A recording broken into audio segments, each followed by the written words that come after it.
Good evening friend. আজকে বিকেলবেলা থেকে ব্লগটি শুরু করলাম, কেননা আজকে আমাদের বাড়ির এই যে পিচ্ছিটাকে রাধা সাজাবো। তো যেটা এখন মোটামুটি 4:30 বাজে, তো সেই জন্য গুড ইভিনিংই বললাম। আর দেখো মানে ও এত চঞ্চল, কিন্তু আজকে কিন্তু বসেই ছিল চুপচাপ। প্রথমে ভেবেছিলাম সাজাতে পারবো কি না, তো দেখলাম একটু নড়াচড়া করেছে, তো সেরকম ভাবে না, এইটুকুও তো করবেই। আর চোখগুলোতে দেখো কাজল কিন্তু কোনোদিনও পরেনি, এই ফার্স্ট পরেছে। কি সুন্দর লাগছে তাই না?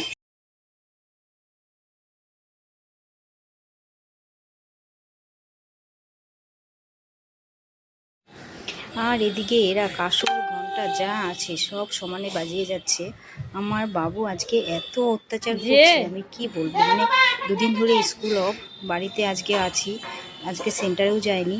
তো এত খেলছে আর এত অত্যাচার করছে, মানে বলার মতো না। কখন যে একটু মার খাবে আমার কাছে, তারপরে ও শান্ত হবে।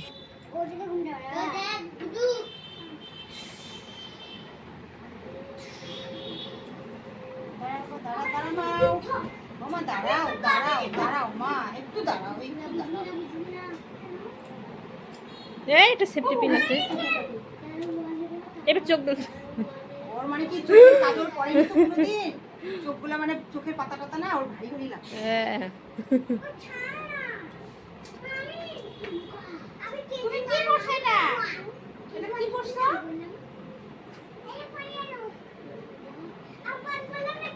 দাঁড়াও দাঁড়াও দাঁড়াও দাঁড়াও।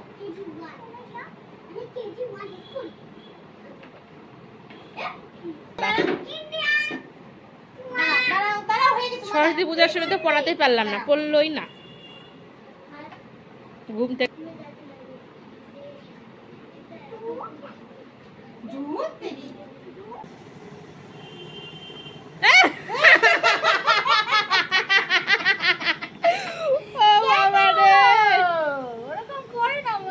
শুকাক, একটু শুকাই যাক।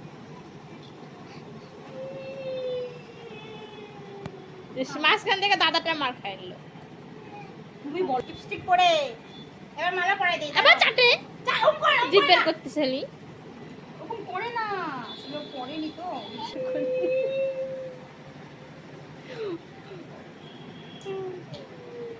কি হয়েছে তোর?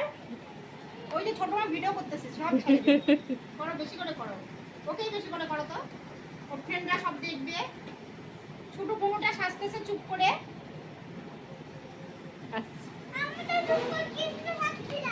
হ্যাঁ তো বুনু কি কৃষ্ণ সাজবে? বুনু তো মেয়ে, মেয়েরা কি কৃষ্ণ সাজে?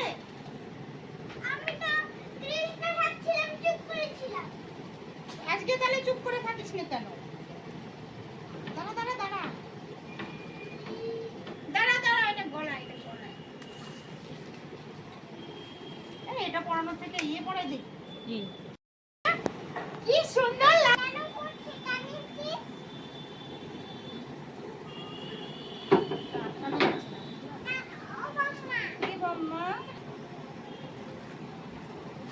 তো শাড়িটা পরিয়ে দিলাম, আর ফুলের মালা নিয়ে এসেছিলো ওর মা, ওই যে যে মালাগুলো এখন ওই যে পাওয়া যায়, তো ওটা পরালাম, ভাল লাগছে না, তো তখন আমি আবার এই মালাগুলো পরিয়ে দিলাম, আমার কাছে ছিল। আর এই যে লং মালাটা, এটা কিন্তু আমার না, আমার একটা বান্ধবী আমার কাছে অনেক দিন থেকে আছে, ওকে রিটার্ন করব, আর করাই হয় না, ঠিক আছে। তো ওটাও পরিয়ে দিলাম। এবার চুলটা বেঁধে দিচ্ছি একটু, চুলগুলো ওর মানত আছে, চুলগুলো দেওয়া হচ্ছে না। তো যাই হোক, চুলটা থাকার জন্য আরও ভালো লাগছে।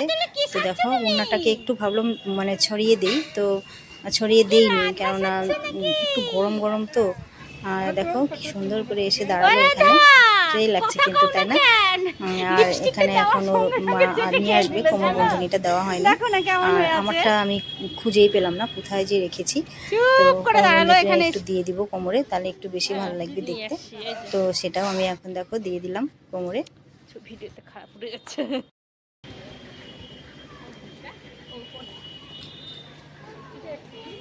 ছবি তুলতে দেয় না রে, দয়া বলেই পাঁচশোটা খারাপ হয়। দয়া বলেই পাঁচশোটা খারাপ হয়। দাদা তোমাদের দাদা সাজালো।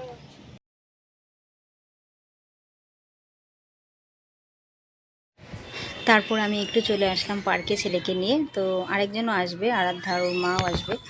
তো আমি একটু আগেই চলে এসেছি। তো বাবু এসে সঙ্গে সঙ্গে তো দোল খাবি, দোল খাওয়া নিয়ে ব্যস্ত।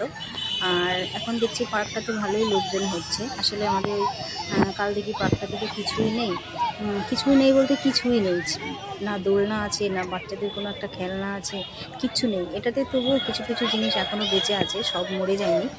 তো সেই জন্যই হয়তো এখন এখানে ভালোই লোক হচ্ছে। আর আজকে যেহেতু সানডে, তো সেই জন্য একটু লোকজন ভালোই আছে, ভালোই লাগছে। এখানে যে আরাধ্যা ওর মা, আরাধ্যা বেশ মজা করছে ও এসে। আর আমিও লাস্টে এখন অনেকটাই ফাঁকা হয়ে গেছে, তো বাড়ি যাব। তার আগে ভাবলাম আমি একটু দোল খেয়ে নিই। তো আমারও বেশ ভালো লাগে দোল খেতে, খারাপ লাগে না। তো দোল খেয়ে নিচ্ছি, তারপরে আমরা বাড়ি চলে যাব। তো দেখো এখন আমরা বেরিয়ে গেলাম। বলেছি তো তাই।